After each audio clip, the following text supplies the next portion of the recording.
Hello?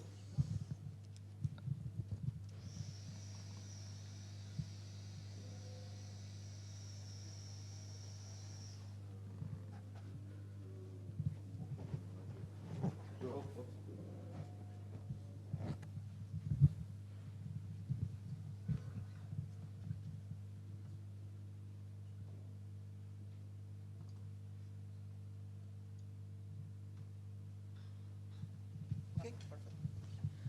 Hello, good morning. This is Paolo Lucente.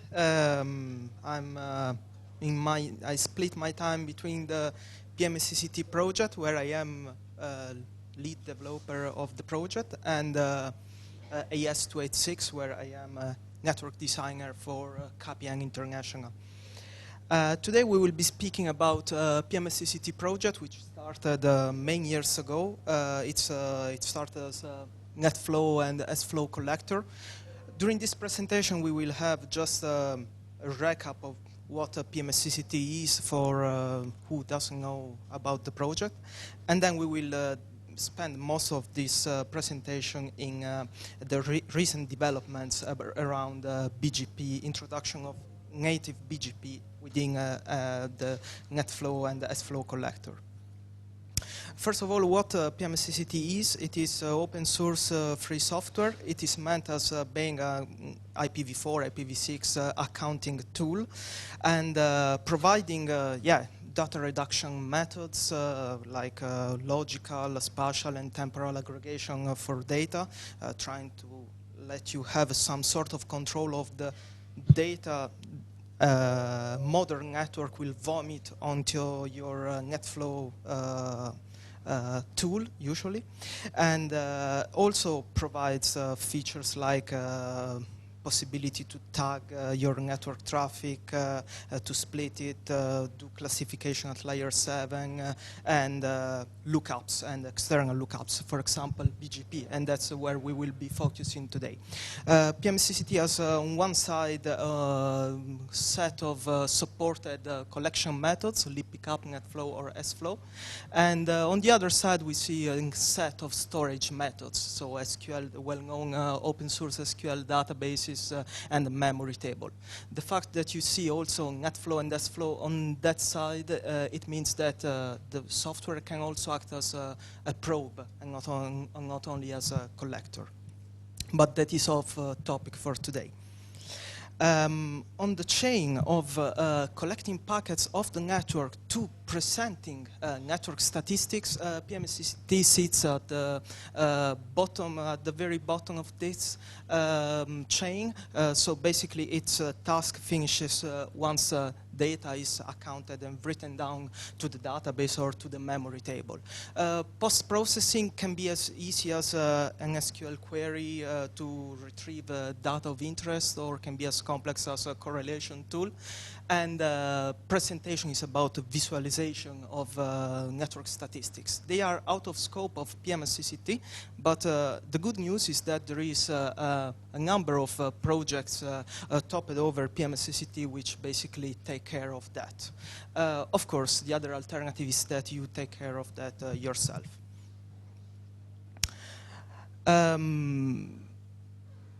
Typical usage scenarios for PMSECT. It's because it's the essence of the thing is that because it's sitting at the very bottom of the chain, it's a very generic engine, a very generic accounting engine. So basically, you have a core set of functionalities that everybody can, is using today. But then every specific sort of entity, IP carriers, ISPs, IXPs, and data centers, they are using, their peculiar implementation, ways of implementing PMSECT due to its flexibility and being generic. Now let's dive a little bit into the recent developments of PMSECT. Let's start from the bottom. This is captured as a one-liner in this slide, and basically what it means. It means that traditionally you send only NetFlow or SFlow to your collector. The idea is here is that other than sending NetFlow or SFlow, you let your collector also to BGP peer with your network elements. Network elements that would be your P routers, your edge routers, because NetFlow is an edge technology. Why doing that? To gain extra information over your traffic data, augment visibility of your network statistics into what's going on. And with regards to the implementation of PMSECT, of the BGP daemon of PMSECT, it is based on Quagga, so it's quite rock-solid implementation. And it's implemented as a parallel thread within the collector for the happiness of your multi-core CPUs out there. I'm a network designer myself, so first thing when thinking at something that pairs with my PE devices is that I would like it to be less intrusive as possible. That is why you have the implementation absolutely doesn't have any code to send updates or withdraws whatsoever, just sends keep alive, so that the BGP session stays on and basically receives everything that the BGP peers are sending. And then it acts also as a passive neighbor, so it will never try to establish sessions to your PEs, but will wait that somebody will knock to the door and that's it. Then when multiple BGP peerings are established, basically the resulting RIBs are kept separate. And that is for one specific reason, because you want to ensure in European or in a global network, you want to assure local or regional views of that specific element. So you don't want to compute any best routing protocol or best route, best path selection and things like that. As you would expect from an implementation in 2009, basically it supports 32 bits autonomous systems and both IPv4 and IPv6. Some implementation details, because we speak about BGP, and for example, most people would expect like, okay, where I can configure my neighbors and things like that. There is nothing like that.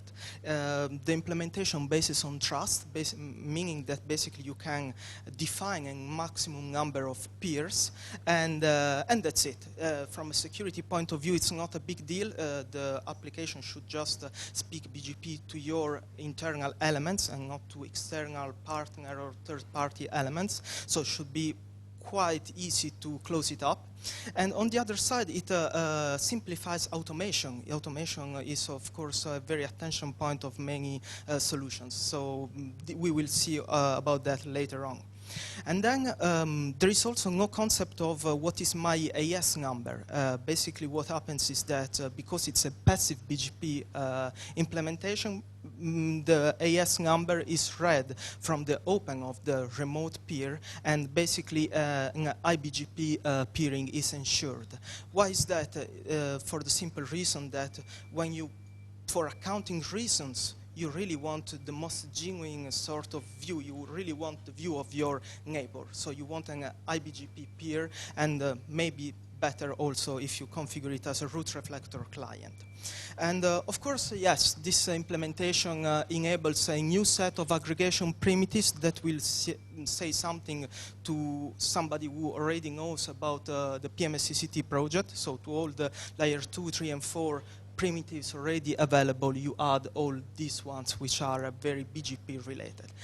Caveats, BGP multipath is not supported for the very simple reason that if you are an accounting application and you are outside the the remote peer, and that peer tells you that there are two possible exit points for a specific prefix or whatever, then basically you don't know which balancing or selection algorithm the peer is selecting. So really you can't account being an element external to your P. So basically BGP multipath is not supported. But of course, I'm also open to comments to that if anybody has some.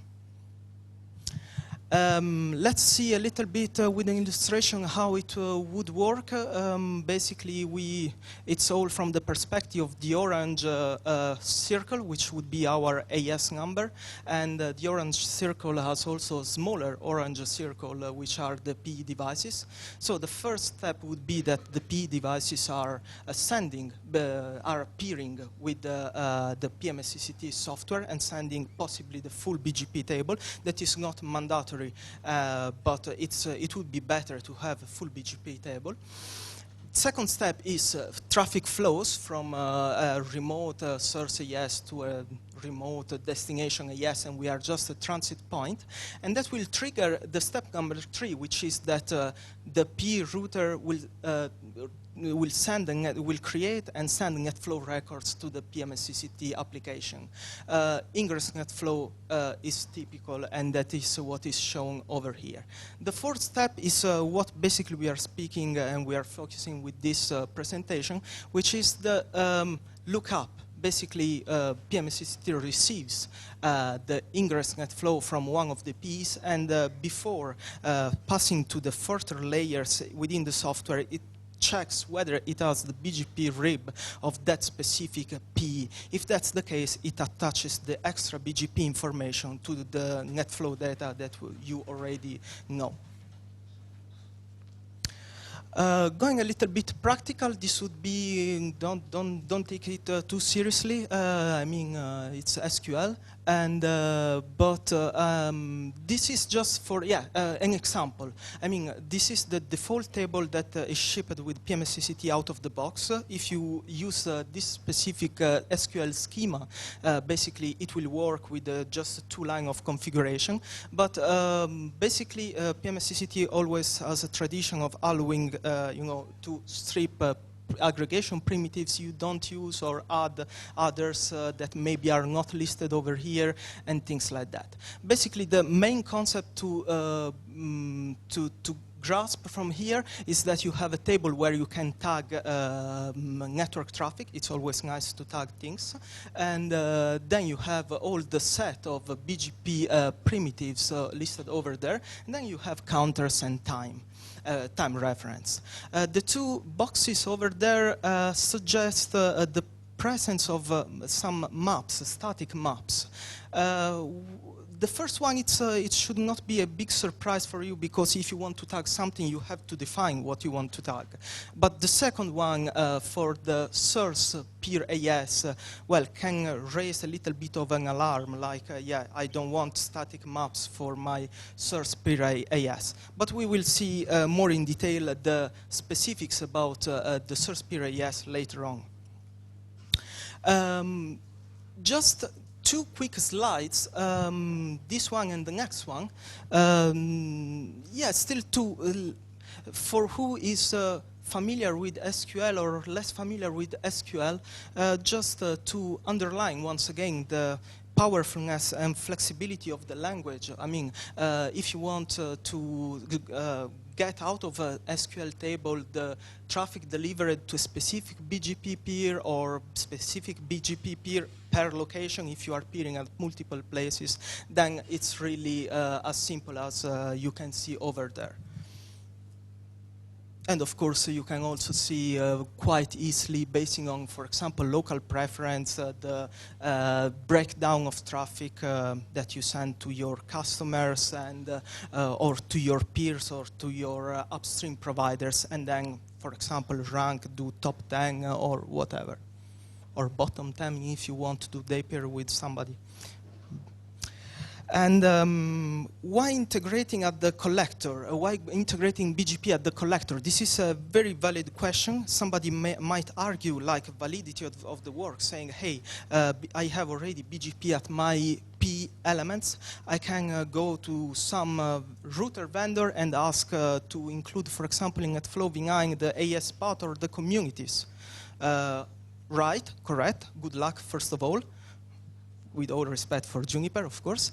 And yeah, there is also another reason for doing that, other than not going to the vendor.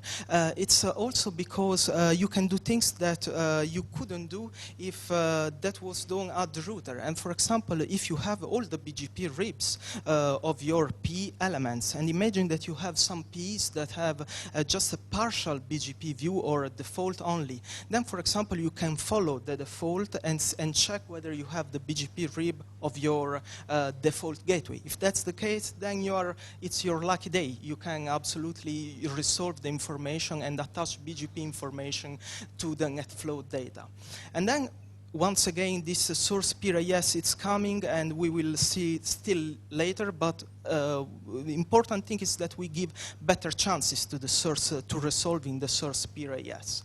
And then also another important point is that we really can match NetFlow information with BGP information, but we can really decouple the two things. And for example, we can do all sorts of mappings. For example, you might have just one root reflector and 10 PEs, and it would make more sense and would be more effective and efficient to let the PMSECT, for example, appear only with the root reflector and then map its rib to all the PEs.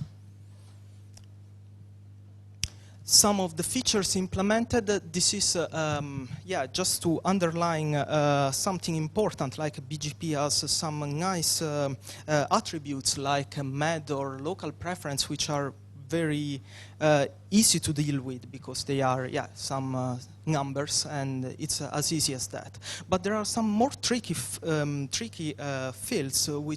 tricky attributes, especially when they are represented for, you know, human people, which are communities and AS paths, because they are represented as strings of variable length, all sorts of things. So basically, two features that are implemented are basically something to help you manage both communities and AS path. Communities, basically, you have pattern filters, substring matching, and things like that. Whereas with the AS path, you have the concept of radius or distance, basically under the assumption that you might be more interested to know what is happening around you rather than knowing what is happening 10 hops away and things like that. So, for example, you can set a radius of 3 or 4 AS, and you will get only that into your database. Now, finally, the source Pirius issue. Why Pirius is important? It is important because it's very important because it lets you know, it lets you understand where traffic is coming from. But there are some problems. First is a generic problem with the NetFlow, like you can specify on your boxes whether you want Pirius or origin AS, but you can't have both of them. Of course, having the BGP ribs at your collector paves the way to have both of them in a single table. The second problem is specific to the source Pirius, and the problem is that with asymmetric routing, which is a reality. So what happens is that if you specify on a Cisco or Juniper device that you want Pirius listed in your NetFlow records, what happens is that there will be a fib lookup, and you will get on the source prefix, and you will get the Pirius as that router would route the traffic. So if the traffic was symmetrical, you would get that sort of AS. But indeed, what can happen is that the traffic can come from a totally different direction, and so you will just have spurious data in your database. How can we mitigate the problem of the source Pirius with the static map, like we have seen earlier on? A static map which can make use of 3 different primitives. First primitive is the input port field within the NetFlow record. Source MAC address, which is available in NetFlow v9 and SFlow. And the third one is BGP next stop lookup. You can absolutely use each of them and even combine them for better results. Of course, for example, if you have just a point-to-point peering with somebody, yeah, you can just use the input port field. And if you have a multi-point peering or some, I mean, in the sense you are present at some internet exchange, so you have one interface /24 and multiple peers of the same interface. If you are using SFlow or NetFlow VNI, you can use the source MAC address in case of NetFlow VNI, if that is implemented by the vendor. Once again, I'm not very sure about Juniper and Cisco, but yeah.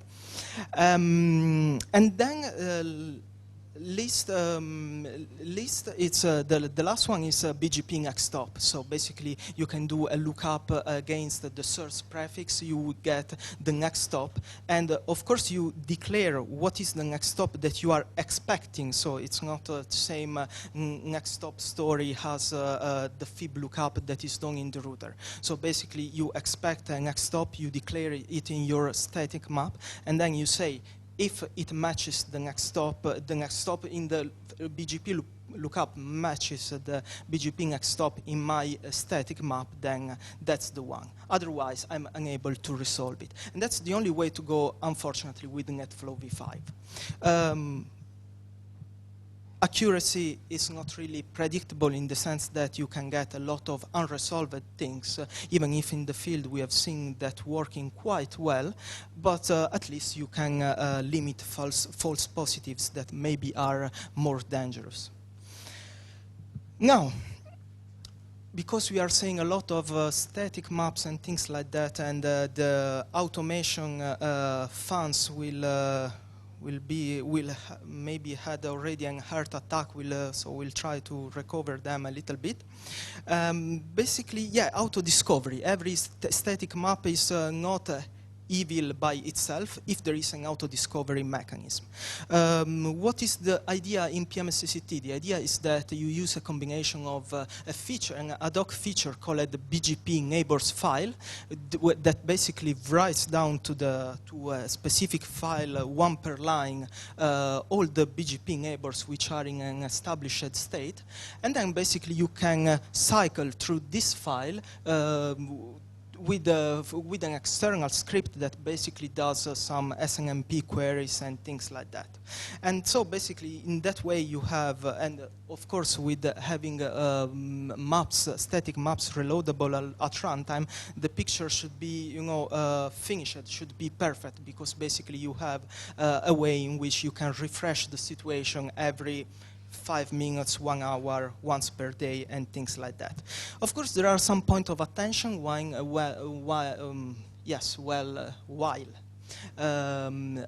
doing SNMP queries, which is basically taking care whether your peering is point-to-point or something point-multi-point, or if you have eBGP multi-ops sessions. But with some practice in the field, I've seen that basically it's all things that can be easily detected, worked around very successfully 100% of the time. This would be simply sort of capturing what we just said in the previous slide, but with a nice diagram. So basically, the full idea would be that you have in your company, for example, you provision routers with a template, and in the template you say that your PE device should peer with PMSECT and should also send NetFlow to PMSECT. Then PMSECT has this BGP max peers 100, so basically meaning that every time you add a new PE to your network, you don't have to touch the application, you don't have to restart it whatsoever. And then basically the list of the neighbors is written to this routers.list file. Then you do a cut on the file and you would see one per line all the IP addresses of the routers currently connected. Then you have basically a set of SNMP scripts, external SNMP scripts that will cycle through the routers list over here, and we'll get BGP peer table information and will resolve that information. Or for example, you can use the if alias to get some tags, for example. You can encapsulate some information over there and get some tags from there. And the last bit is once again PMSECT. Yeah, it's orange, so it's both PMSECT. And basically, you have the last bit of in this equation, which is the maps reloadable at runtime.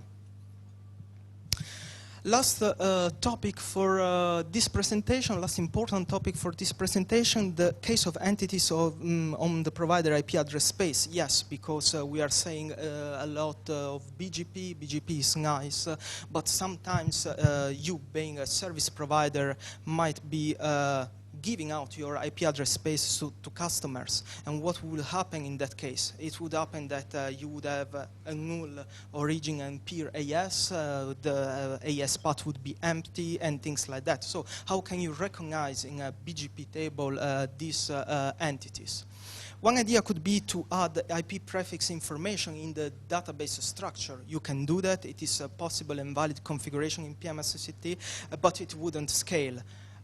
Because you will add a whole new lot of information, very specific information that will let the rows number grow very much. The second approach would be a split approach. Just trying to invent something like for destination prefixes, you tag prefixes with the BGP community, and so you just see what's there, you put it in the database, and you have some reference about your destination IP prefix. For what regard the source IP prefix, you might, for example, map in MAC addresses, interfaces, or whatever into the tag field, if you remember from the slide earlier on. But this is a split approach. You have to know where to look for things. It's not very clean. So the solution was to develop, an ad hoc feature, which is listed over there, and basically basis on this, on the assumption that you are willing to tag with a community routes redistributed into BGP, like connected or static routes. What is the idea? The idea is that you configure, for example, PMSECT with a line like this, BGP STD.com pattern to AS and XXX colon Y dot, and dot is the same as in regex, basically saying expect other two characters after that one. And basically what happens is that this community is separated in two parts, and the first part, all the X are mapped on the peer AS, whereas all the Ys are mapped to the origin AS. That is, much better approach, more transparent. You really don't complicate things in the post-process phase. That was the goal of this feature. Not try to look things in other fields like the tag or the standard community, but still look everything into the peer AS and origin AS. And to conclude, just a few numbers that it's a result of some work in the field. Basically, a full routing table today, it's taking around 35 to 40 megs of memory, because we have said that basically BGP ribs are saved per peer, so they are kept separate. Basically, you have to multiply this figure by the number of BGP peers you intend to have. Then the attributes table is shared amongst all the ribs and takes around 10-15 megs of memory. And of course, the way in which it works is that the BGP ribs, they point to the attributes table. So in the moment in which there is no BGP entry whatsoever over all the BGP ribs pointing to a specific attribute, then the attribute will just go. BGP ribs are implemented, nothing new, they are implemented using a binary tree, whereas the attributes table is implemented using an hashing algorithm. And that's it. Thanks very much. Any questions?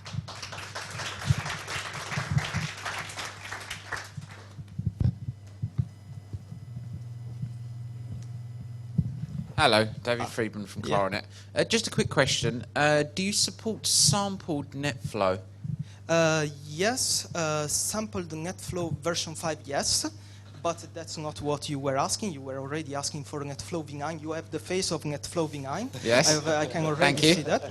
And no, it's not supported yet, but there is active work to do that pretty quickly, because it is something requested more and more often. But as you might know, the implementation is not that simple, like in case of NetFlow v5. Yes, so you have varying sampling rates that are sent in the template. Yeah. That's when you leave router vendors with creativity, and they can come to things like that.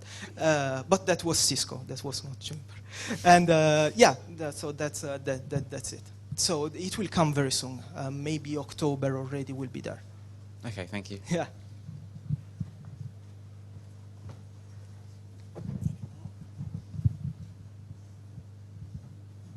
Was not too bad.